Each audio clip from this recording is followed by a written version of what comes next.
So आता आपण बघूया पार्किन्सन्स डिसीज. पार्किन्सन्स डिसीज हा एक न्यूरोलॉजिकल डिसऑर्डर आहे आणि हा कॉमनली आपल्याला ओल्ड एज लोकांमध्ये बघायला भेटतो. आता पार्किन्सन्स डिसीजमध्ये काय होतं, डोपामिन नावाचा एक न्यूरोट्रान्समीटर असतो. आता हा जो डोपामिन आहे हा एक केमिकल मेसेंजर आहे आणि आपल्या ब्रेनमधल्या पार्ट्सच्या मध्ये तो इथून तिथे मेसेज न्यायचं काम करतं आणि हे जे मेसेजेस तो नेतो आहे त्याच्यामुळे आपल्या अख्ख्या बॉडीमध्ये कोऑर्डिनेटेड मूवमेंट्स होत आहेत.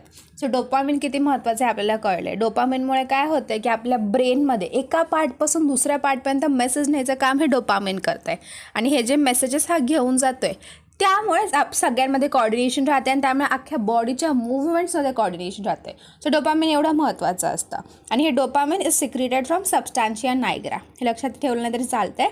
पण डोपामिन काय असतं, हा एक केमिकल मेसेंजर आहे जो ब्रेनच्या एका पार्टपासून दुसऱ्या पार्टपर्यंत सिग्नल्स घेऊन जातो आणि हे सिग्नल्स कशाचे असतात की आपल्या अख्ख्या बॉडीचं जे मूवमेंट आहे ते प्रॉपर कोऑर्डिनेशनमध्ये व्हावं.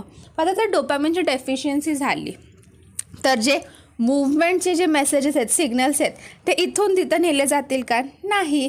त्यामुळे हे काहीतरी वेगळं करते, ते काहीतरी वेगळं करते, त्यामुळे अख्ख्या बॉडीमध्ये मग कोऑर्डिनेशनचा प्रॉब्लेम होतो. ह्याला आपण म्हणतो पार्किन्सन्स डिसीज. सो पार्किन्सन्स डिसीजमध्ये काय होतं, ह्यात डोपामिनची डेफिशियन्सी असते. Dopamine is a neurotransmitter. This is a chemical messenger which is secreted from substantia nigra आणि हे काम काय करतं, it transmit signals between two parts of brain. कशासाठी? To coordinate body movements. हे आपल्याला कळलं आहे आणि जर ह्याची डेफिशियन्सी झाली तर आपल्या अख्ख्या बॉडीमध्ये कोऑर्डिनेशनचे प्रॉब्लेम्स होणार. ॲज अ नीट डेफिनेशन बघायचं झालं तर हा एक प्रोग्रेसिव्ह डिसऑर्डर आहे. ऑब्व्हियसली हा हळूहळू वाढत जातो पेशंटमध्ये आणि क्रॉनिक डिसऑर्डर आहे. मग त्याचं डेफिनेशन बघूया. आता हे Parkinson's disease is a syndrome that is इथे ग्रुप ऑफ सिम्पटम्स असतात. So Parkinson's disease is characterised by 5 गोष्टी. पहिलं असतं tremors and this tremors are in resting condition. म्हणजे पेशंट जेव्हा रेस्टला असतो, नॉर्मली पेशंट जर उभा आहे तर त्याच्या हातापायांमध्ये असे ट्रेमर्स दिसणार आपल्याला. Second, rigidity in limbs. त्याचे जे मसल्स आहेत, मसल्समध्ये खूप जास्त स्टिफनेस असते, त्यामुळे त्याचे हात, त्यांचे पाय असे एकाच अँगलाशी स्टिफ होऊन बसलेले असतात. मग ब्रॅडीकायनेशिया. ब्रॅडी म्हणजे कमी होणं आणि कायनेशिया म्हणजे मूवमेंट. सो यांच्यामध्ये खूप कमी मूवमेंट होती यांच्या बॉडीची, कारण काहीच कोऑर्डिनेशन नाही आहे, काही नाही. मग त्यांना मूवमेंट करायची कशी हे सांगायला पण कोण नाही. सो एकदम हळूहळू मूवमेंट होती. मग एक कॅरेक्टरिस्टिक गेट असतं ते आपण पुढे बघूया आणि पोस्चर डिस्टर्बन्सेस असतात. हे जे पेशंट असतात ना हे थोडेसे पुढे वाकलेले असतात, असे थोडे पुढे वाकून चालतात. सो यात काय सिम्पटम्स दिसतात आपल्याला? 5 सिम्पटम्स दिसतात. पहिलं, ते पेशंट जेव्हा रेस्टिंग कंडिशनला असतं तेव्हा त्याच्या बॉडीमध्ये ट्रेमर्स असतात. मग त्याच्या लिम्समध्ये मसल स्टिफनेस झाल्यामुळे रिजिडिटी असते. मग ब्रॅडीकायनेसिया दॅट इज एकदम हळूहळू मूवमेंट करतात ते. त्यांचं एक कॅरेक्टरिस्टिक गेट असतं आणि पॉस्चरल डिस्टर्बन्सेस असतात, म्हणजे पेशंट असं जरा समोर वाकून चालतो. So Parkinson's disease is a syndrome characterized by tremors, rigidity, bradykinesia, characteristic gait आणि पॉस्चरल डिस्टर्बन्सेस. आता आपण पॅथोफिजिओलॉजी बघूया. आता कसं असतं, मिड ब्रेनमध्ये असतं सबस्टॅन्शिया नायग्रा. सबस्टॅन्शिया नायग्रामध्ये असतात डोपामिन प्रोड्युसिंग सेल्स. आता पार्किन्सन्सच्या केसमध्ये जे डोपामिन प्रोड्युसिंग सेल्स आहेत त्यांचं लॉस होतं. आता सेल्सच नसतील तर डोपामिन प्रोड्यूस होऊ शकतं का? नाही. सो काय होतं, यात मिड ब्रेनमध्ये असतं सबस्टॅन्शिया नायग्रा. सबस्टॅन्शिया नायग्रामध्ये असतं डोपामिन प्रोड्युसिंग सेल्स आणि या डोपामिन प्रोड्युसिंग सेल्सचा लॉस होतो, त्यामुळे डोपामिन प्रोड्यूसच होऊ शकत नाही. त्यामुळे बॉडीमध्ये डोपामिन डेफिशियन्सी येते आणि त्यामुळे होतं पार्किन्सन्स डिसीज. आता या सेल्सचा लॉस कसा होता? आपण जर सांगितलं की आपलं डोपामिन प्रोड्युसिंग सेल्सचा लॉस होतं, ते कसं होतं ते आपण बघूया. कसं आहे, जसं एज वाढत जातं ना तसं सेरेब्रल ॲट्रॉफी वाढत जाते. आता जर सेरेब्रल ॲट्रॉफी झाली त्यामुळे सेल्स पण अफेक्ट होणार, त्यामुळे हे जे डोपामिन प्रोड्युसिंग सेल्स असतात ते पण अफेक्ट होतात, त्यामुळे डोपामिन प्रोड्यूसच होत नाही, त्यामुळे बॉडीमध्ये होते डोपामिन डेफिशियन्सी. आणि डोपामिन डेफिशियन्सी झाल्यामुळे ब्रेनच्या एका पार्टपासून दुसऱ्या पार्टपर्यंत सिग्नल्सच नेले जात नाहीत. त्यामुळे कसं बॉडीचं मूवमेंट होणार जर सिग्नल्सच पास होत नाही आहेत. आणि हे सिग्नल्स कशाचे असतात की कसं आपण मूवमेंट करायचं, ते सगळे सिग्नल्स जात असतात इथून तिथे. पण डोपामिन नाही आहे, मग सिग्नल्स ट्रान्समिटच होणार नाही, त्यामुळे बॉडीचं कोऑर्डिनेशन नीट होणारच नाही. बॉडीचे जे मूवमेंट्स आहेत ते कोऑर्डिनेटेडच नसणार आहेत. सो आपली पॅथोफिजिओलॉजी कळली आहे.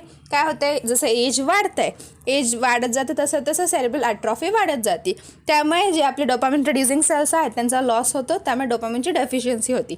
आणि जर डोपामिनची डेफिशियन्सी झाली तर मग आपल्या ब्रेनमध्ये एका पार्टपासून दुसऱ्या पार्टपर्यंत सिग्नल्स ट्रान्समिटच होणार नाहीत. आणि हे सिग्नल्स कसे आहेत, की आपण बॉडीचे मूवमेंट्स कोऑर्डिनेट कसे करायचे. पण जर सिग्नल्स ट्रान्समिटच झाले नाही तर कसं कोऑर्डिनेशन होणार आहे. त्यामुळे बॉडीच्या मूवमेंट्समध्ये काहीच कोऑर्डिनेशन नसतं. हे दिसतं आपल्याला पार्किन्सन्स डिसीजमध्ये. मग आता नेक्स्ट आपण क्लिनिकल फीचर्स बघून घेऊयात. पार्किन्सन्समध्ये 3 कार्डिनल सिम्पटम्स दिसतात आपल्याला. पहिलं असतं ब्रॅडीकायनेशिया. ब्रॅडी म्हणजे लेस, कायनेशिया म्हणजे movement.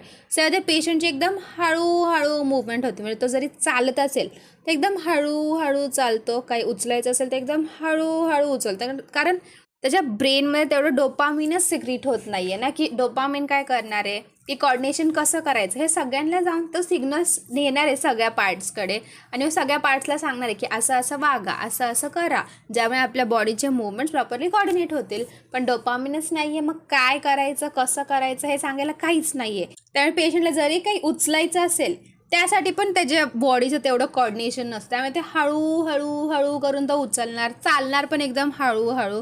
So first clinical feature असतं bradykinesia. That is less movement. तो प्रत्येक ॲक्टिव्हिटी एकदम हळूहळू करतो. मग सेकंड कार्डिनल फीचर येतं ट्रेमर्स. आणि ट्रेमर्स पण कसे इन रेस्टिंग कंडिशन. म्हणजे पेशंट जरी बसला असेल तर त्याच्या हातात ट्रेमर्स सुरूच असतात. तो आपल्यासोबत बोलतोय तरी ट्रेमर्स सुरूच असणार. तो जर असाच पडलाय कुठेतरी तरी त्याच्या हातात ट्रेमर्स सुरूच असणार. So tremors in resting condition हे दिसतंच. मग थर्ड सांगितलं रिजिडिटी. रिजिडिटी म्हणजे काय, की त्याच्या लोअर आणि अप्पर लिम्समधले जे मसल्स आहेत त्यांच्यात एकदम स्टिफनेस येते. आणि कधी कधी तो जर्क्स पण मारतो. आता जी रिजिडिटी आहे ना ही 2 टाईपची असती. कॉगविल रिजिडिटी आणि लीड पाईप रिजिडिटी. आता कॉगविलमध्ये तो जर्क्स मारतो, अशी जर्की मूवमेंट असते. आणि लीड पाईपमध्ये त्याच्या मसल्स एकदम स्टिफ होऊन जातात. सो थर्ड कार्डिनल फीचर आपण सांगितलं रिजिडिटी. रिजिडिटीमध्ये आपण काय सांगितलं की त्याच्या अप्पर आणि लोअर लिम्सचे जे मसल्स आहेत त्याच्यात एकदम स्टिफनेस येऊन जाते. हात ते जे एकाच अँगल असे स्टिफ होऊन बसतात, पाय पण एकदम स्टिफ होऊन बसतात आणि कधी कधी अशी जर्की मूवमेंट असते. सो याच बेसिसवर 2 टाईप्स पडतात, कॉगविल रिजिडिटी आणि लीड पाईप रिजिडिटी. कॉगविलमध्ये काय होतं, असे जर्की मूवमेंट्स बसतात, बऱ्याच लीड पाईपमध्ये एकदम स्टिफ असते त्याची बॉडी. सो हे झाले आपले 3 कार्डिनल सिम्पटम्स. काय काय सांगितलं आपण. पहिलं तर येतं bradykinesia, second tremors in resting condition आणि थर्ड रिजिडिटी. दॅट इज त्याचे मसल्स एकदम स्टिफ होऊन जातात. मग रिजिडिटी पण 2 टाईप्सची असू शकते, कॉगविल रिजिडिटी आणि लीड पाईप रिजिडिटी. कॉगविलमध्ये असे जर्क्स मारत होतो, व्हेअरएज लीड पाईपमध्ये बॉडी एकदम स्टिफ असते, मसल्स एकदम स्टिफ असतात. मग नेक्स्ट आता आपण बाकीचे क्लिनिकल फीचर्स बघूया. आता जो पार्किन्सन्सचा पेशंट असतो ना त्याची स्किन मोस्टली अशी ग्रीसी असते, म्हणजे एकदम ऑइली जे आपण स्निग्ध म्हणतो ना तशी त्याची स्किन असते. सो काय लक्षात ठेवायचं, पार्किन्सनचा जो पेशंट असतो त्याची स्किन एकदम ग्रीसी अशी एकदम ऑइली असते.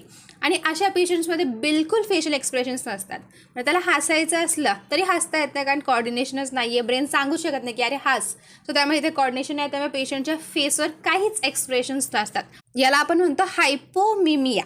सो पार्किन्सन्सच्या पेशंटमध्ये काहीच फेशियल एक्सप्रेशन्स नसतात. ह्यालाच आपण टर्म वापरतो हायपोमिमिया.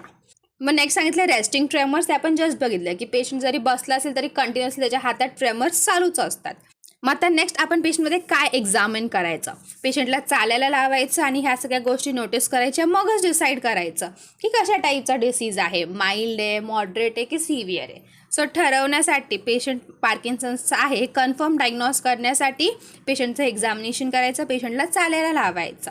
जेव्हा तो चालतो तेव्हा तो हात बिलकुल हलवत नाही. आता नॉर्मली कसं आपण बॅलन्स व्हावं म्हणून हात जरा स्विंग करतो, ते जे पार्किन्सन्सचे पेशंट असतात त्यांच्यात बिलकुल आर्म स्विंग नसतं. मग ते हळूहळू छोट्या स्टेप्स घेतात. त्यांना काही करून चालायचं तर आहे, कारण काही काम असेल तर चालावं तर लागेल, पण डोकं कॉर्डिनेटच करत नाही आहे नीट, पण चालायचं तर आहे. त्यामुळे तो पेशंट खूप ट्राय करतो, त्यामुळे हळूहळू छोट्या स्टेप्स घेतो. आपल्याला पेशंटमध्ये शफलिंग गेट दिसतं. Shuffling gait is a walking pattern characterised by dragging the feet, reduced step length and a decreased foot clearance, often causing the feet to slide along the floor rather than lifting. So shuffling gait म्हणजे काय, की पेशंटला पाय उचलून चालता येत नाही. आपण लहानपणाला म्हणतो ना, हे पाय उचलून ठेव, पाय घासू नको जमिनीवर. सो हे जे पेशंट असतात पार्किन्सन्सचे ते पाय असे घासून चालतात, त्यांना पाय असा उचलून टाकता येत नाही. सो ते ड्रॅग देअर लेग्स. सो याला आपण म्हणतो शफलिंग गेट. काय शिकलं आपण इथे, की शफलिंग गेटमध्ये पेशंट पाय उचलून टाकत नाही, पेशंट असा पाय ड्रॅग करून चालतो. आपण म्हणतो ना लहान मुलांना ओरडतो की पाय उचलून टाक, तसं घासू नको जमिनीला, त्याला आपण म्हणतो शफलिंग गेट. मग नेक्स्ट सांगितलं फेस्टिनंट गेट. फेस्टिनंट गेट म्हणजे पेशंट एकदम घाई करतो. म्हणजेच काय सांगितलं, this is involuntary acceleration of gait that a person takes small and shuffling steps and speeds up to prevent falling forward. So यात काय होतं, पेशंट एकदम पटपट स्टेप्स घ्यायचं ट्राय करतो. छोट्या स्टेप्स घेतोय पण तो पटपट घ्यायचं ट्राय करतो. त्याला आपण म्हणतो फेस्टिनंट गेट. आता नेक्स्ट सांगितलं difficulty walking and turning around. आता हे तर आपल्याला माहिती आहे की तो छोट्या स्टेप्स घेतो, त्याला नीट चालता येत नाही. सो डिफिकल्टी वॉकिंग तर आहेच ह्यांच्यात. आणि आपण चालतोय, मागून कोणी आवाज दिला तर आपण फक्त डोकं टर्न करतो, त्यासोबत थोडी अप्पर बॉडी टर्न करतो आणि मागे बघतो. पण या पार्किन्सनच्या पेशंटमध्ये असं करता येत नाही त्यांना. त्यामुळे ते मागून कोणी आवाज दिला तर ते अख्खे असे मागे टर्न होतात आणि ते टर्न होता कधी हे पडतात पण खाली. मग नेक्स्ट सांगितलं बेंट पोस्चर. हे आपण मगाशीच सांगितलेलं की हे पार्किन्सनचे जे पेशंट्स असतात ते थोडं पुढे वाकून चालतात. सो आपण एक्झामिनेशनमध्ये काय बघणार, पेशंटला चालायला लावणार. मग त्यात आपण ऑब्झर्व करणार की पेशंट हात स्विंग करत नाही आहे. जे आपण नॉर्मली हात हलवतो चालताना ते पेशंट करत नाही आहे. पेशंट एकदम छोटे स्टेप्स घेतो आहे. मग त्यात शफलिंग गेट दिसतं, दॅट इज पाय तो असे जमिनीला घासून पुढे घेतोय. मग फेस्टिनंट गेट दिसतं, दॅट इज तो घाई करतोय खूप जास्त, त्याला चालायला त्रास होतोय, त्याला वळता पण येत नाही, अख्खी बॉडी त्याला टर्न करावी लागते वळण्यासाठी आणि तो जरा पुढे बेंड होऊन चालतोय. सो हे सगळं आपण एक्झामिन करणार. सो क्लिनिकल फीचर्स कळले. काय बघितलं क्लिनिकल फीचर्समध्ये, पहिलं आपण ट्रायड बघितला, that is bradykinesia, tremors and resting condition आणि रिजिडिटी. मग हे सोडून आपण काय क्लिनिकल फीचर्स बघितले. पार्किन्सनच्या पेशंटमध्ये आपल्याला ग्रीसी ऑइली स्किन दिसते, ह्यांच्यात काहीच फेशियल एक्सप्रेशन्स नसतात, दॅट इज हायपोमिमिया. आणि हे पेशंट्स कसे एका पर्टिक्युलर वेमध्ये चालतात ते आपण बघितलं. मग आता नेक्स्ट आपण इन्व्हेस्टिगेशन्स बघूया.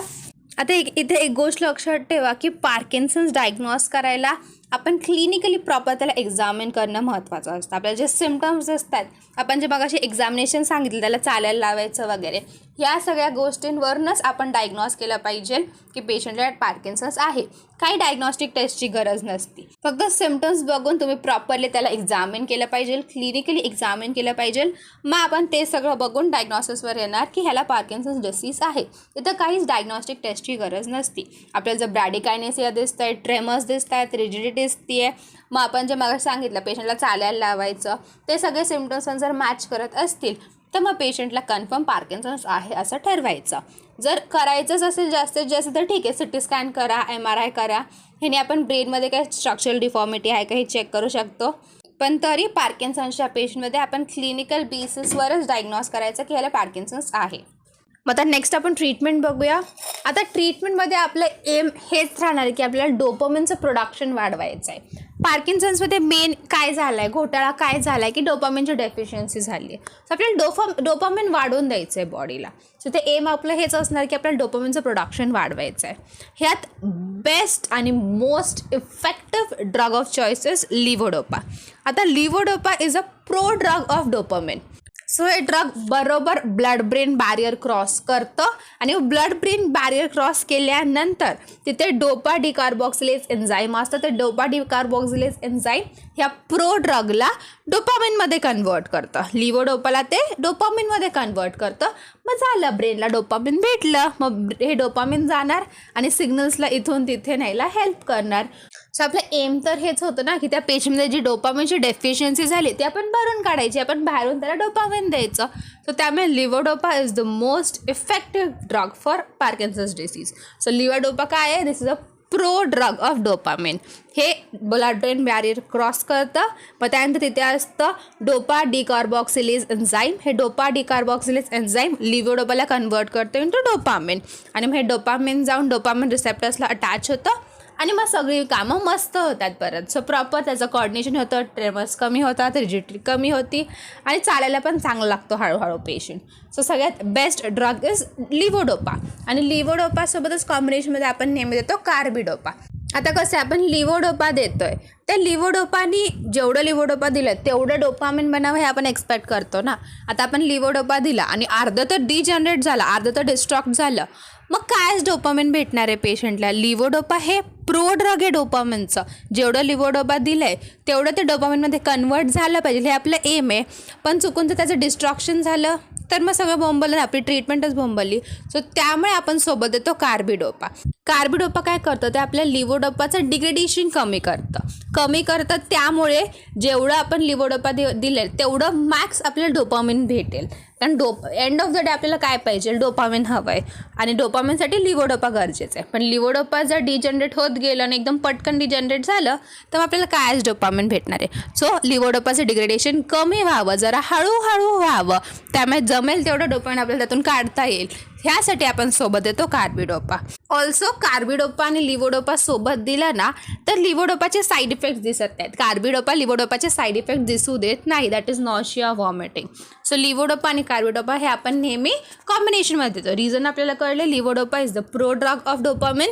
हे ब्लड ब्रेन बॅरियर क्रॉस करतं, मग त्याला डोपा डिकार्बोक्सिलेज एन्झाईम डोपामिनमध्ये कन्वर्ट करतं आणि मग डोपामिन रिसेप्टरला जाऊन अटॅच होतं आणि मग ते नॉर्मल डोपामिनसारखं सगळी ॲक्शन दाखवतं. त्यामुळे बॉडीचं मूवमेंट प्रॉपर कोऑर्डिनेटेड होतं. म्हणजे कार्बिडोपा लिव्होडोपाचं डिजनरेशन कमी करतं. यामुळेच आपल्याला त्या लिव्होडोपामधून मॅक्स डोपामिन भेटतं. ऑल्सो जे कार्बिडोपा आहे ते लिव्होडोपाचे साईड इफेक्ट्स दिसू देत नाहीत. म्हणजे जे नॉशिया, व्हॉमिटिंग हे लिव्होडोपाचे साईड इफेक्ट्स असतात, पण कार्बिडोपासोबत दिलं तर हे साईड इफेक्ट्स दिसत नाही. मग थर्ड येतं डोपामिन ॲगॉनिस्ट. आता ॲगॉनिस्ट म्हणजेच काय की डोपामिन सारखेच असणार आहे, त्यांचं स्ट्रक्चर पण सिमिलर असणार आहे, तर डोपामिन सारखेच काम करणार आहे. ते डोपामिन रिसेप्टरला जाऊन अटॅच होणार आणि डोपामिन सारखे काम करणार. आता ड्रग्स कोणते येतात ते आपण पुढे बघूया, पण थर्ड कॅटेगरी येते आपली डोपामिन ॲगॉनिस्ट. मग आता फोर्थ येतं catechol O methyl transferase inhibitors, that is COMT inhibitors. आता हे COMT that is catechol O methyl transferase काय करतं, ते लिव्होडोपाला डिग्रेड करतं. म्हणजे जे लिव्होडोपा आपण कन्झ्युम केलं आहे तर लिव्होडोपाला हे मारून टाकतं, त्याला खतम करून टाकतं, ब्रेकडाऊन करून टाकतं. आता असं झालं तर लिव्होडोपा ॲक्शनच दाखवू शकणार नाही. ॲक्शन नाही दाखवले तर पेशंट बरा होणार आहे का, त्याला डोपामिन भेटणार आहे का, नाही. सो आपल्याला COMTला इनहिबिट करावंच लागणार आहे, कारण COMT आपल्या वाकड्यात जातात. सो त्यामुळे आपल्याकडे असतात COMT इनहिबिटर ड्रग्स. आता हे COMT इनहिबिटर्स काय करतात, they slow down the degradation of levodopa. मग फिफ्थ येतं monoamine oxidase type B, that is MAOB. आता हे पण कसं काम करते आपण पुढे बघूया. सो पार्किन्सनच्या ट्रीटमेंटसाठी आपण 5 टाईपचे ड्रग्स बघितले. पहिला आपण घेतलं लिव्होडोपा, मग कार्बिडोपा, मग डोपामिन ॲगॉनिस्ट, मग catechol O methyl transferase inhibitors that is COMT inhibitors, मग monoamine oxidase type B that is MAOB. So जसं आपण मगाशी सांगितलं आहे की लिव्होडोपा आणि कार्बिडोपा हे नेहमी कॉम्बिनेशनमध्ये दिलं जातं आणि कॉम्बिनेशन थेरपी बेस्ट ॲक्ट करते पार्किन्सन्स डिसीजवर. सो कॉम्बिनेशन थेरपीमध्ये आपण देतो लिव्होडोपा प्लस कार्बिडोपा. आता इनिशियली जर तुमच्याकडे नवीन पेशंट आला आहे, जस्ट त्याला पार्किन्सन्स दिसायला लागले त्याच्यामध्ये, तर अशामध्ये you have to start with tablet Tidomet LS. आता हे टिडोमेट LSमध्ये असतं लिव्होडोपा 100 mg आणि कार्बिडोपा 10 mg आणि हे OD डोस सांगायचं ह्याचा. सो टॅबलेट टिडोमेट LSमध्ये काय असतं, लिव्होडोपा 100 mg आणि कार्बिडोपा 10 mg. मग याने पण जर पेशंटचे सिम्पटम्स कमी झाले नाही मग तुम्हाला जरा डोस वाढवावे लागेल. यासाठी आपण देतो टॅबलेट टिडोमेट प्लस. आता प्लसवाल्यामध्ये असतं लिव्होडोपा 100 mg आणि कार्बिडोपा 25 mg. हे पण OD डोसमध्ये दिलं जातं. आता प्लसनी पण त्याचे सिम्पटम्स कमी झाले नाही, पेशंटचा त्रास कमी झाला नाही आहे, मग you have to shift to Tidomet forte. आता टिडोमेट फोर्टमध्ये लिव्होडोपा असतं 250 mg that is max dose असतो हा लिव्होडोपाचा, आणि त्यात कार्बिडोपा असतं 25 mg. सो कॉम्बिनेशन थेरपीमध्ये आपण स्टार्ट करतो विथ टिडोमेट LSमध्ये असतं 100 + 10 mg. जर याने फरक पडला नाही, सिम्पटम्स कमी झाले नाही, मग you have to shift to tablet Tidomet प्लसवाल्यामध्ये असतं 100 + 25. मग ह्यानी पण जर सिम्पटम्स कमी झाले नाही मग you have to shift to tablet Tidomet फोर्टवाल्यामध्ये असतं 250 mg + 25 mg. आता ह्यांचा आपण डोस बघायचं विसरलो, मॅक्स डोस किती देतात आणि काय. आता जे आपल्या लिव्होडोपा असतं हे आपण देतो 200 to 1000 mg पर डे आणि हे 2 to 4 times a day सांगितलं आहे. म्हणजे आपलं कार्बिडोपा असतं ह्याचा डोस तर सांगितला आहे 70 to 100 mg पर डे, पण प्रॅक्टिसमध्ये आपण ह्याचा देतो 25 mg पर डे आणि मॅक्स हे दिलं पाहिजे 200 mg पर डे. जर 200पेक्षा जास्त गेलं तर मग पेशंटमध्ये अरिथमिया किंवा नॉशिया, व्हॉमिटिंग दिसतं. सो लिव्होडोपाचा डोस सांगितला आहे 200 ते 1000 mg पर डे, हे 2 to 4 times a day सांगितले आहे. आणि कार्बिडोपा सांगितलं तर 70 to 100 आहे, पण आपण देतो 25 mg पर डे आणि मॅक्स द्यायचे 200 mg per day. So combination therapy आपल्याला कळली आहे. एकदा लास्ट टाईम परत एकदा बघूया. पहिले तर tablet Tidomet LS that is 100 + 10, मग टॅबलेट टिडोमेट प्लस दॅट इज 100 + 25, मग टॅबलेट टिडोमेट फोर्ट दॅट इज 250 + 25. आणि ह्या गोळ्या नेहमी OD दिल्या जातात. सो जशी जशी पेशंटची सिव्हिरिटी वाढत चालली तसं तसं हे टॅबलेट वाढवत जायची. मग आता आपलं डोपामिन ॲगॉनिस्ट आपण मगाशी सांगितलं आहेत हे डोपामिनसारखेच काम करणारे दे मिमिक डोपामिन ॲक्शन, हे एर्गॉट डेरिव्हेटिव्स असतात. सो डोपामिन ॲगॉनिस्टमध्ये येतं ब्रोमोक्रिप्टिन. आता ब्रोमोक्रिप्टिन हे एक D2 ॲगॉनिस्ट आहे. हे डोपामिन रिसेप्टरला जाऊन बाइंड करतं आणि डोपामिनसारखंच ॲक्शन दाखवतं. हे ओरली दिलं जातं. पहिल्या वीकमध्ये आपण हे देतो 1.25 mg 12 hourly. मग सेकंडपासून 4th वीकपर्यंत आपण हे देतो 2.5 mg. सो डोपामिन ॲगॉनिस्टमध्ये आपण बघितलं ब्रोमोक्रिप्टिन हे एक D2 ॲगॉनिस्ट आहे. हे तुमच्या डोपामिन रिसेप्टरला जाऊन अटॅच होतं व डोपामिनसारखं काम करतं. ह्याचं काय सांगितलं, हे ओरली दिलं जातं. पहिल्या वीकमध्ये आपण 1.25 mg 12 hourly देतो आणि मग सेकंड वीकपासून 4th वीकपर्यंत आपण हे 2.5 mg 12 hourly देतो. हे मॅक्स आपण देऊ शकतो 100 mg पर डेपर्यंत. मग आता नेक्स्ट येतं मोनोअमायनेज ऑक्सिडेज इनहिबिटर्स. आता आपल्याला माहिती आहे पार्किन्सन्स डिसीज कशामुळे होतो, डोपामिन डेफिशियन्सी झाल्यामुळे. आणि डोपामिन डेफिशियन्सी कशामुळे होऊ शकते, जर सिक्रीशन कमी झालं तर, किंवा त्याचं डिस्ट्रॉक्शन खूप जास्त झालं तर. आता डिस्ट्रॉक्शन करायला रिस्पॉन्सिबल असतं मोनोअमायनेज इनहिबिटर्स. मोनोअमायनेज इनहिबिटर काय करतं, ते जातं डोपामिनला शोधतं आणि शोधून त्याला मारून टाकतं. आता डोपामिन मेलं, जर डोपामिनची डेफिशियन्सी झाली तर काय होणार आहे, पार्किन्सन्स डिसीज. सो आपल्याला माहिती आहे कोण शोधते डोपामिनला, मोनोअमायनेज ऑक्सिडेज. सो आपण मोनोअमायनेज ऑक्सिडेजला जाऊन इनहिबिट करणार. तर जर ह्याला इनहिबिट केलं तर मग डोपामिनचं डिस्ट्रॉक्शन इनहिबिट होणार. त्यामुळे डोपामिन बॉडीमध्ये राहणार आणि त्याचं ॲक्शन करत राहणार, आपल्या बॉडीचे मुवमेंट्स कोऑर्डिनेट होत राहणार. सो आपण देतो मोनोअमायनेज ऑक्सिडेज इनहिबिटर.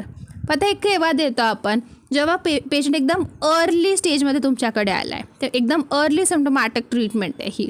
जेव्हा एकदम माइल्ड सिम्टम्स दिसत असतात ना तेव्हा आपण हे द्यायचं. कारण आत्ता जस्ट थोडे सिम्टम्स दिसायला लागलेत, म्हणजेच काय होतं आहे, जस्ट तुमच्या डोपामिनचं डिस्ट्रॉक्शन सुरू झालेलं आहे.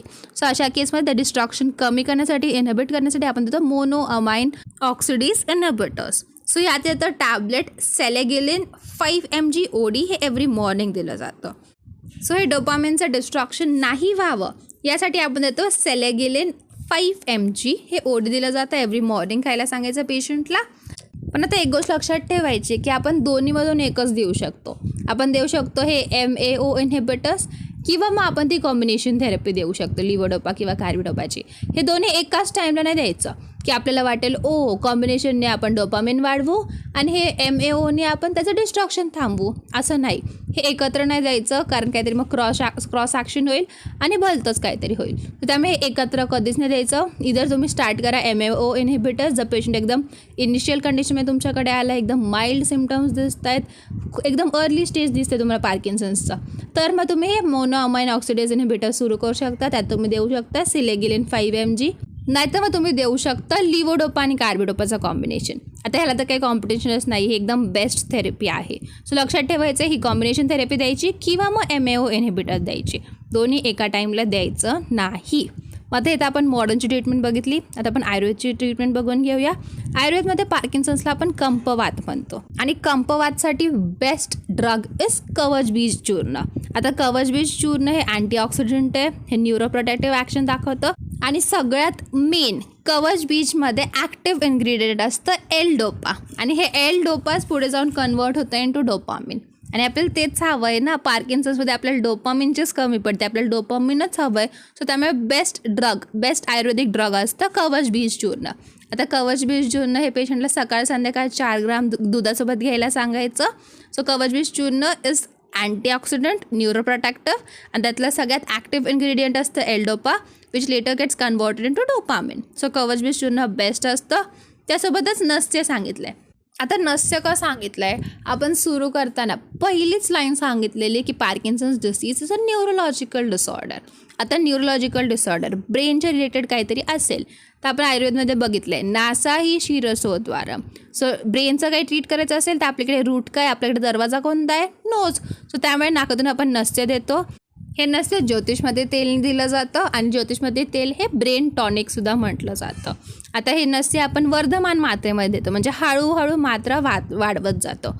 सो कंपवातच्या मॅनेजमेंटसाठी सांगितलं आहे कवचबीज चूर्ण आणि ज्योतिषमध्ये तेलने नस्य. मग आता नेक्स्ट आपण एक केस बघून घेऊया.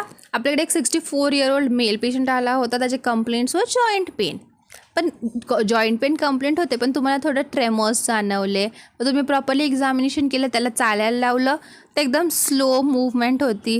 त्यासोबत तो हळूहळू स्टेप्स घेत होता. चालताना तो हात हलवत नव्हता. मग ह्याच्यानं तुम्ही डायग्नोज केलं की ओके ह्याला माइल्ड पार्किन्सन्स आहे.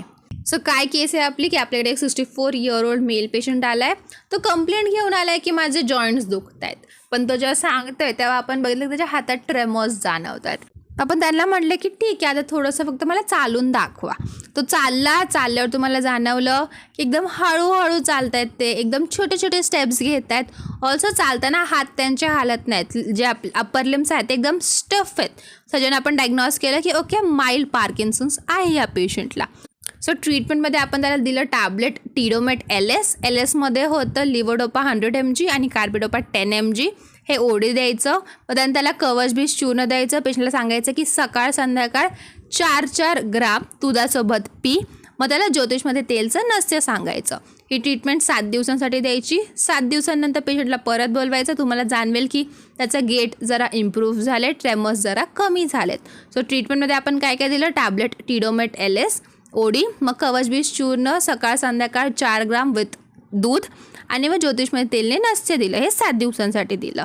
सो हे झालं आपलं पार्किन्सन्स डिसीज. काय काय बघितलं आपण पार्किन्सन्स डिसीजमध्ये. पहिलं तर पार्किन्सन्स डिसीज हे मेनली असतं डोपामिन डेफिशियन्सीमुळे.